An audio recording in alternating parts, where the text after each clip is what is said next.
Hello everyone, this is me Sadia here और मैं आपके लिए लेके आई हूँ एक और रीडिंग जो कि होगी उन लोगों के लिए जो राइट नाउ नो कॉन्टैक्ट की सिचुएशन में है और जानना चाहते हैं कि क्या नेक्स्ट 48 आवर्स में आपके पर्सन से कभी बातचीत हो पाएगी या नहीं। तो ये रीडिंग चेक कर सकते हो।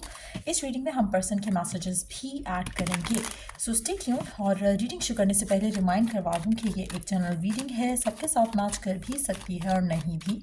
सो जो बातें जो मैसेजेस मैच करते हैं उन मैसेजेस को पिक करो और बाकी सबको छोड़ दो। अगर आप पर्सनल रीडिंग्स चाहते हो पेपॉल से या इजी पैसे पेमेंट कर सकते हो। सर तभी रीच आउट करो ताकि आपका भी टाइम वेस्ट नहीं हो और मेरा भी। सो लेट्स सी कि क्या नेक्स्ट 48 आवर्स में आपके पर्सन से कोई बातचीत हो पाएगी, हाँ या ना। Two forms for Pentacles, Seven of Cups. Underneath the deck we do have Page of Wands. Chances बिल्कुल ना होने के बराबर हैं। मुझे लगता है कि जो स्पेसिफिक समवन है आपका फ़िलहाल तो होल्ड बैक कर रहे हैं। कम्युनिकेशन होने के चांसेस बिल्कुल ना होने जैसे हैं। इवन अगर आप कोशिश करो to talk to them, to approach them, chances बहुत ज़्यादा हैं कि वो आपसे बात नहीं करें, वो आपसे कम्युनिकेट नहीं करें। आपको फर्दर सिचुएशन को लेकर डाउट्स और फियर्स आने लगेंगे। मुझे लगता है कि इट्स बेटर कि फ़िलहाल आप इस इंसान को लेकर, इस सिचुएशन को लेकर थोड़ा सरेंडर कर लो, अपने आप को थोड़ा ओपन अप करो to make new friends, go out and about. मुझे लगता है कि फ़िलहाल आपके सर से इस इंसान की जो ऑब्सेशन है उसको उतरने की ज़रूरत है। जितना ज़्यादा आप कोशिश करोगे कि पर्सन और आपके दरम्यान में सिचुएशन बेटर हो जाए या चीज़ें अच्छी हो जाए, मुझे लगता है कि उतने ज़्यादा स्ट्रगल्स आपको देखने को मिलेंगे। सो गिवन सर्कमस्टांसेस में कोशिश भी करना कि बात हो जाए, मुझे लगता है कि वो आपके लिए सही नहीं है। पर्सन होल्ड बैक कर रहा है, सो जितना आप कोशिश करोगे वो उतना इरिटेट होगा। गिवन सर्कमस्टांसेस में उसको क्या चाहिए उसको शायद नहीं पता, इसलिए वो अपने आप को होल्ड बैक कर रहा है। अगर आप ज़्यादा कोशिश करोगे वो बहुत ज़्यादा एनॉयड हो जाएगा, बहुत ज़्यादा इरिटेटेड हो जाएगा और शायद फिर वो आपको ब्लॉक कर दे। So instead of going there, कोशिश करो कि आप लेट गो करो, कोशिश करो कि आप फ़िलहाल अपने इस पर्सन के बारे में, इस रिलेशनशिप के बारे में ज़्यादा नहीं सोचो। जितना ज़्यादा अपने आप को ईजी करोगे उतना आपके लिए अच्छा है, इमोशनली भी और इस कनेक्शन को लेकर भी। लेट्स सी कि पर्सन आपसे बातचीत क्यों नहीं करना चाह रहा राइट नाउ। क्या चीज़ उसको रोक रही है आपसे बातचीत करने से, क्यों बातचीत नहीं करना चाह रहा राइट नाउ। क्या रीजंस है क्यों बात नहीं करना चाह रहा आपका पर्सन राइट नाउ आपसे। आपके पर्सन में फ़िलहाल स्ट्रेंथ नहीं है टू हैंडल दिस सिचुएशन। उसके अंदर दो रीज़न हो सकते हैं। एक रीज़न फैमिली को फेस करना, आपको फेस करना, रिलेशनशिप के लिए स्टैंड लेना उसके बस की बात नहीं है फ़िलहाल। कुछ ऐसा है उसकी ज़िंदगी में जिसमें वो इंडिपेंडेंट नहीं है, चाहे वो फाइनेंसेस हैं, चाहे वो अदरवाइज़ है, जिसकी वजह से हो सकता है फैमिली पे डिपेंडेंट हो सकता है वो अपने पेरेंट्स पे डिपेंडेंट हो और अप्रूवल्स और इस तरह की चीज़ों के लिए वो आपके लिए स्टैंड नहीं ले सकता। गिवन सर्कमस्टांसेस में वो इतना मैच्योर नहीं है, इतना स्ट्रांग नहीं है कि वो आपके लिए कनेक्शन के लिए स्टैंड दे। तो फ़िलहाल बात अगर वो करता भी है तो उसका कोई हल नहीं निकलेगा। अगर आपके कोई इश्यूज़ रहे हैं कमिटमेंट से रिलेटेड, रिलेशनशिप को आगे ले जाने से रिलेटेड, तो मुझे लगता है कि वो फ़िलहाल तो आपको कुछ ऑफ़र नहीं कर सकते। तो वो किस बेस पर आपसे बात करेंगे। सो वो चीज़ें आपके पर्सन को रोकती हैं आपसे बात करने से, कम्युनिकेट करने से। मुझे लगता है कि एक और चीज़ जो बहुत स्ट्रांग है यहाँ पर, आपका पर्सन आपसे ज़्यादा अटैच नहीं होना चाहता। उसको लगता है जितना ज़्यादा वो बात करेगा उतना ज़्यादा वो आपसे ज़्यादा अटैच होगा। सो अगेन वो भी एक फ़ियर है जो कि उसको आपसे दूर रखने में जो है वो हेल्प करता है। उसका जो फ़ियर्स हैं वो काफ़ी स्ट्रांग हैं जो कि आपके रिलेशनशिप के अगेंस्ट जाते हैं और उसको वो स्ट्रेंथ जो नहीं मिल पा रही है वो उसके फ़ियर्स की वजह से है। Underneath the deck we do have seven of wands. मुझे लगता है कि आपका person mentally, physically, emotionally prepared नहीं है इस रिलेशनशिप के लिए, या फिर एक कमिटमेंट में आने के लिए, या फिर इस रिलेशनशिप को ओन करने में उसको दिक्कत है, उसको परेशानी है, उसको कन्फ्यूजन है, उसको क्लैरिटी नहीं है, उसके अंदर स्ट्रेंथ नहीं है, उसके अंदर कॉन्फिडेंस नहीं है, उसके अंदर एक होता है ना कि जैसे आपको लगता है कि you are strong enough to stand up for this connection, वो चीज़ उसके अंदर नहीं है right now.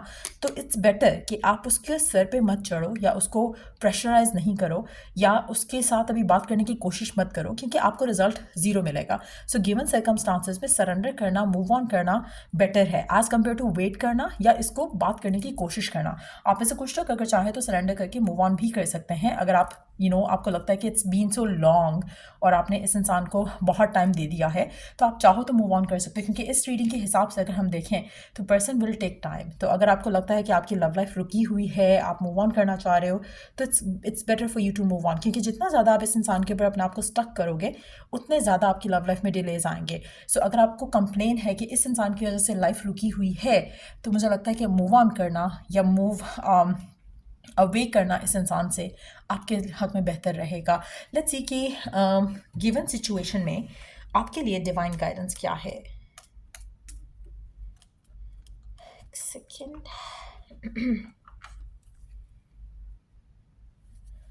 Let's see divine guidance क्या है आपके लिए गिवन सिचुएशन में।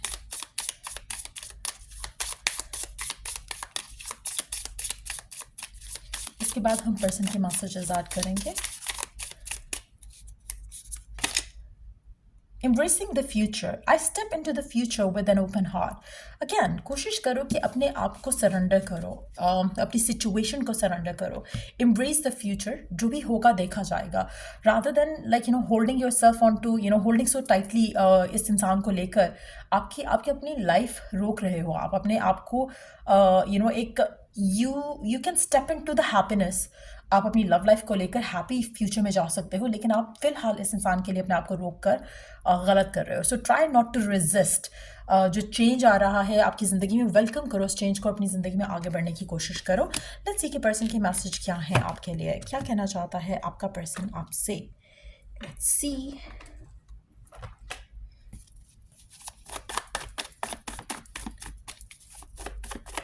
पर्सन क्या कहना चाहता है आपसे राइट नाउ।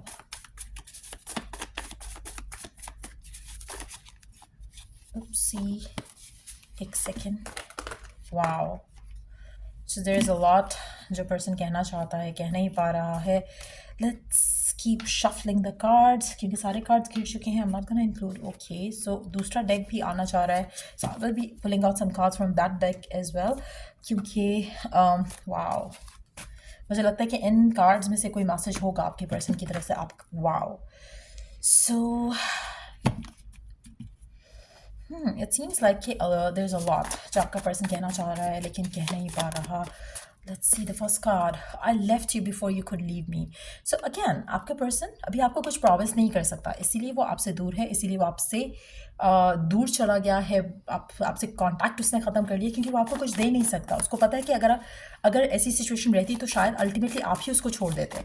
सो वो चीज़ वो फेस नहीं करना चाहता था, वो रिजेक्शन फेस नहीं करना चाहता था, इसलिए उसने आपसे अपने आप को दूर कर दिया। उसको लगता है कि आपको शायद अच्छे ऑप्शंस मिल जाते और आप अपनी ज़िंदगी में आगे बढ़ जाते, जो कि अगेन पर्सन को एक फियर है कि शायद आप उसे छोड़ देते। अल्टीमेटली आपने छोड़ना ही था उसको, अपनी ज़िंदगी में आपने आगे बढ़ना ही था, तो इसलिए उसने छोड़ दिया आपको।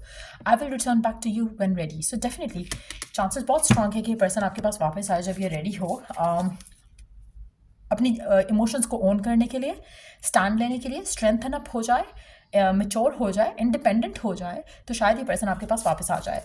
ओके, सो ये 2 कार्ड्स हम लेते हैं और क्या कहना चाहता है person. Now is not the time, I need space. So definitely इस इंसान को स्पेस चाहिए, इसको टाइम चाहिए। जितना ज़्यादा आप इसे टाइम और स्पेस दोगे आपके लिए उतना अच्छा है। मुझे लगता है कि आप ज़्यादा इस इंसान से फ़िलहाल हाई एक्सपेक्टेशन लगा के मत बैठो। अगर आपको लगता है कि आपकी लव लाइफ रुकी हुई है, आप वेट कर रहे हो इस इंसान का, आपकी चॉइस है ये। Don't complain. अगर आप चूज़ कर रहे हो कि आपने वेट करना है इस इंसान का, तो हैप्पीली वेट करो। अगर आप कंप्लेनिंग वे में वेट करोगे तो आप अपनी लाइफ में अच्छी एनर्जीज को ब्लॉक करोगे। So try stop doing that, ताकि आप अपनी लव लाइफ में कुछ अच्छा एक्सपीरियंस कर सको आने वाले टाइम में। सो यार, ये थी रीडिंग आप लोगों की। अगर आपको हेल्प किया हो, गाइड किया हो, तो लाइक शेयर सब्सक्राइब ज़रूर करो। Till I do the next reading आप लोगों के लिए। Take care and bye.